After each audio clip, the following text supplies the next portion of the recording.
इलाहाबाद, जिसे लोग अब प्रयागराज कहते हैं, संगम की धरती, जहां सुबह सिर्फ गंगा की लहरों से नहीं बल्कि हाईकोर्ट के लॉन में फाइलों की सरसराहट और वकीलों के काले कोटों की आवाज से होती है।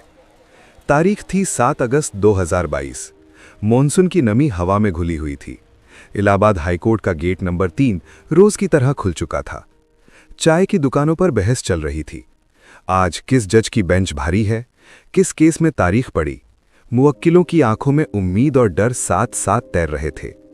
इसी गेट के पास एक पीपल के पेड़ के नीचे सीढ़ियों पर एक अधेड़ उम्र का आदमी बैठा था। फटा हुआ स्लीटी स्वेटर, पुरानी पैंट, पैरों में चप्पल नहीं, बस धूल और दरारें। सिर झुका हुआ, सामने एक टीन का डिब्बा रखा था जिसमें कभी कभी सिक्का गिर जाता था, लेकिन वो कभी हाथ नहीं फैलाता था। लोग रोज उसे देखते थे, लेकिन कोई पहचानता नहीं था।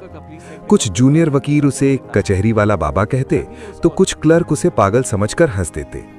लेकिन जो ध्यान से देखता वो नोटिस करता कि वो आदमी हर दिन ठीक 11 बजे कोर्ट रूम से निकलते जजों और सीनियर वकीलों को बड़ी गहरी नजर से देखता, जैसे किसी चेहरे में अपना अतीत ढूंढ रहा हो।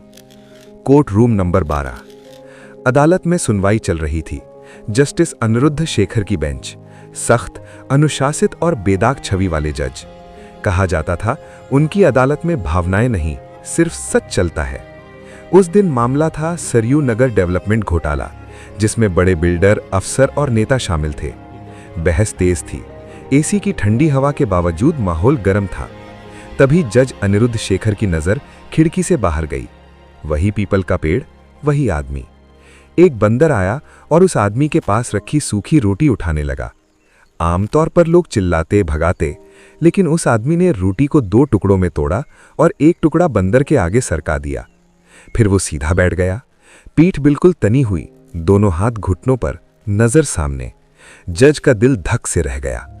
ये बैठने का तरीका, ये भीख मांगने वाले का नहीं हो सकता। उन्होंने हथौड़ा रखा। पेशकार। पूरा कोर्ट शांत। बाहर जो सज्जन बैठे हैं उन्हें ससम्मान अंदर बुलाइए। कोर्ट में प्रवेश। जब वो आदमी कोर्ट रूम में आया, लोगों ने पहले उसके कपड़े देखे, फिर उसका चेहरा।